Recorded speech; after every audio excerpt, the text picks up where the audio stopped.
Hi guys, welcome back to another video. So let's just get straight into it. ALLPOWERS has sent me out their new R2500 V2 power station, and we have reviewed the R2500 V1 in Dolby, if you can see here. And in that video you can see that space is a bit tight. Check out the R2500 V2 in Dolby 2.0.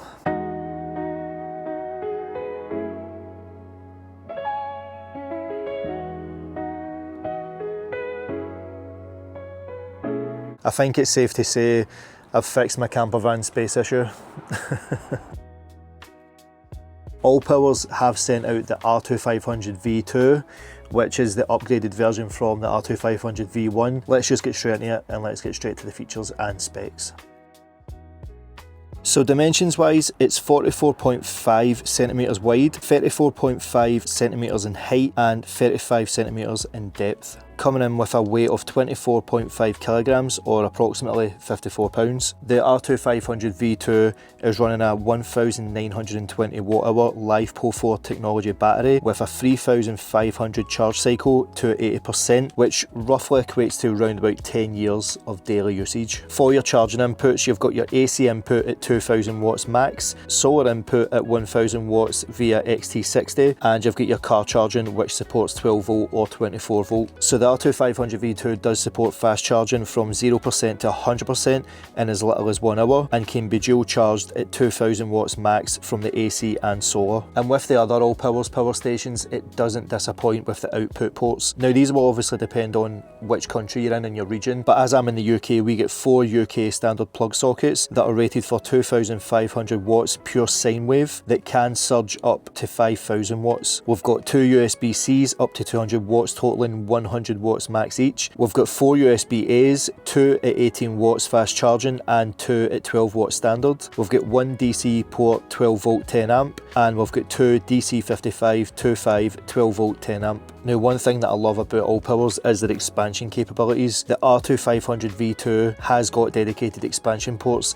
so you can actually link up to 3 B1000 expansion batteries at 1152 watts each, taking you from the base R2500 V2 at 1920 watt hours up to a massive 5472 watt hours. So you can basically daisy chain up to 3 of these B1000 expansion batteries, so this can grow as your needs grow. Other functions, you've got a 15 millisecond UPS function, which is uninterruptible power supply, using electronics like computers, routers, CPAP machines, basically things you don't want to lose power if you do have a power cut. It's got smart control with built-in Bluetooth with app control for remote monitoring and speed modulation. It's got a noise level under 30 decibels, so it is whisper quiet. It's got pass-through charging, so you can safely power connected appliances and devices while the battery is actually getting charged itself. It's got a multi-layered protection BMS battery management system against short circuits, overcharging and extreme temperatures, and as usual we've got that nice big LCD display showing our input watts, output watts and our percentage remaining. The ALLPOWERS R2500 V2 does look just like the V1 because it is the same dimensions and looks the same on the front as well, but there are some key differences, so let's get into them. First up, we've got watt hours. The V1 actually has 5% more watt hours at 2016 watt hours versus the V2's 1920 watt hours. The V2 has a higher peak surge at 5000 watts versus the V1's 4000 watts. The V2 is 2.5 kilogram lighter at 24.5 kilograms or 54 pounds versus the V1's 27 kilograms weight or 59.5 pounds. Other than that though, everything else is the same. So let's go into the thing that matters most. Let's see it in action. So you know we're going to start out with Cyberpunk on the PS5 Pro, and we're currently sitting at 68%. That isn't a 12 volt TV. So with that TV and the PS5 Pro, we're pulling 250 watts, and at 68%, we've probably got about 4 hours. But as I've shown before, the PlayStation is quite hungry when it comes to power draw. The PS5 Pro is a wee bit better, it's more efficient, but the PS5 is always going to be the highest power draw, just inherently because of how powerful it is. But as you can see, especially in the bigger van, we can have setups like this. So if you notice, there's no power spikes, there's no lag, there's no frame dip, and that's because of the ALLPOWERS pure sine wave, giving us pure sine wave power from the AC. But again, Cyberpunk is a demanding game, like we've got ray tracing and everything going on here. So if gaming's your thing, let's try something else.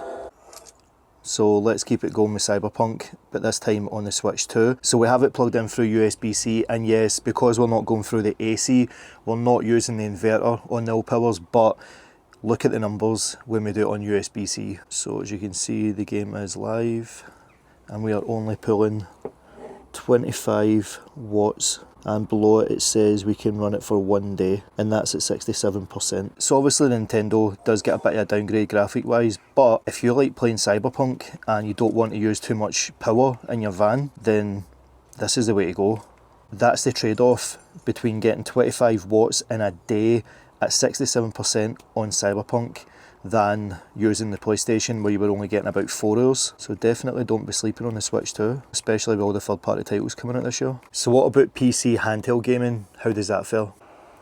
So Spider-Man 2 on the Xbox ROG Ally X. You can see getting good frame rate, everything's in. And on the ALLPOWERS we are only taking 60 watts. So we have 19 hours at 66%, and we are running this at 1080p, as you can see there. So on the Xbox ROG Ally X, you can see up the top we're getting 60 FPS, 67 FPS at 1080.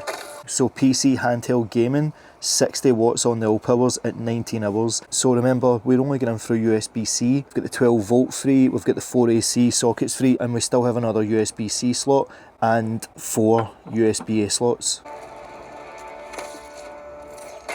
Oh, there we are. So the reason why I'm using the PlayStation, the Switch 2 and the Xbox ROG Ally X is because I'm a big gamer, I love gaming, and I do know a lot of people that would love to game in the back of a van, and showing these numbers just shows realistic representation of what these power stations can do and how long you're actually going to get with them. So if you were going to game with the Switch or the Xbox ROG Ally X, this one unit will have you covered, as you saw, for days. If you were going to game with the PS5, especially the PS5 Pro, it might be worth getting the extra B100 expansion battery, which is going to give you another 1000 watt hours on top of what you've already got. So it just gives you a lot more flexibility and more time gaming. But I know a lot of these aren't gamers, so let's go into other things that you can relate to. So let's see if the ALLPOWERS R2500 V2 can handle this kettle. This isn't a 12 volt kettle, so this will be a good test. And you know what, let's just leave the Xbox Ally X running in the background. So we're at 66%. Turn the AC on. As you can see, we're away up at 2724, but the R2500 V2 is a 2500 watt power output. So let's see if we can boil the kettle without it tripping. Now remember, it does surge up to 5000 watts, but that's mostly for like induction or power tools starting up. We are now getting steam.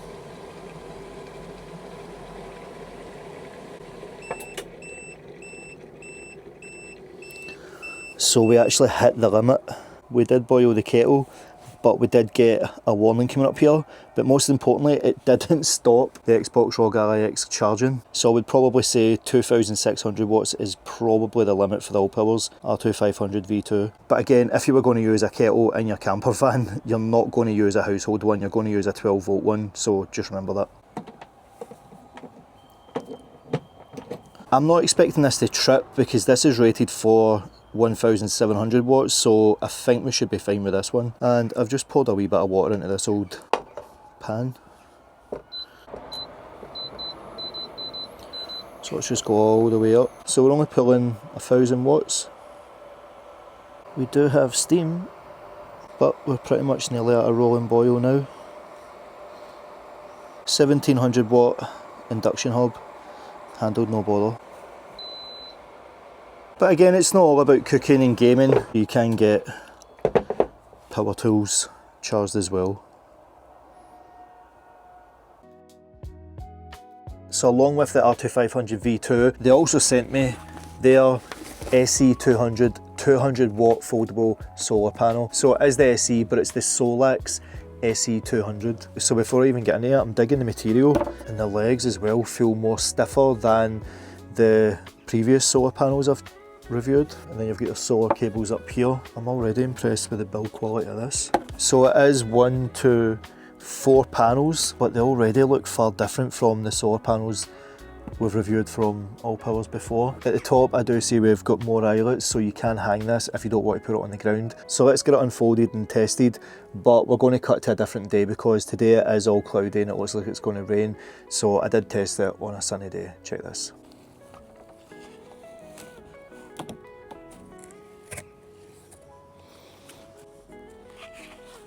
So all you do is connect the wires. Pretty simple, and as you can see, those kickstand legs are a lot better than the previous models, and more importantly there's less of them, so there's only 3 to set up now, whereas it used to be 1 per panel. And then on the ALLPOWERS we go straight into the XT60, and straight away we're getting 121 watts. It isn't even facing the sun, so let me turn it around and see if I can get more of the sun. So look at that, just moving them slightly has took us from 121 up to 137. But again, you could keep moving them as well and changing the angles as the sun's moving to get even more wattage. So the Solax 200 is a laminated solar panel rated for 200 watts, and it comes in at a lightweight 7.16 kilograms with a slim 0.12 inch thickness. It's rated for an IP68, so it's water, dust and shock resistant. It's got a high transparency ATFE coating which helps to capture more sunlight and protects the cells from scratches and UV damage, with monocrystalline solar cells which have 23 to 25% conversion efficiency, giving you more energy even under cloudy British skies. It's a complete plug and play setup with built-in stands, perfect for camping, van life, boating and even off-grid backup. One of the cool things is you can actually connect multiple SE200 panels in parallel or series to give you even more input power. So what's the pros and cons with the R2500 V2? I think the first pro is, as you can see, this thing is just stacked with ports. I think it's 1, 2, 3, 4, 5, 6, 7, 8, 9, 10, 11, 12, 13 ports, so you're never going to want for being able to plug your devices into this. I think the other massive pro is the expansion capabilities, the fact that you can buy this as kind of like a starter. As your needs grow, the batteries can grow as well. This thing was massive in Dobby. There was no way we'd be able to get any more expansion batteries, but when you see the difference from Dobby to this van, you could fit 3 expansion batteries in here, quite the thing. It wouldn't be an issue. So now being in a bigger van myself and seeing this in here and seeing how small it is within this van just shows me how more expansion I could probably get. I think another pro is the fact that with these kind of power stations, they are simple to use, and I think the last one is the fast charging and dual charging. So you can charge this in as little as an hour from 0 to 100%, but you can dual charge it as well from AC and solar. So what about the cons? It's still over 20 kilograms. That's still pretty hefty for a lot of people that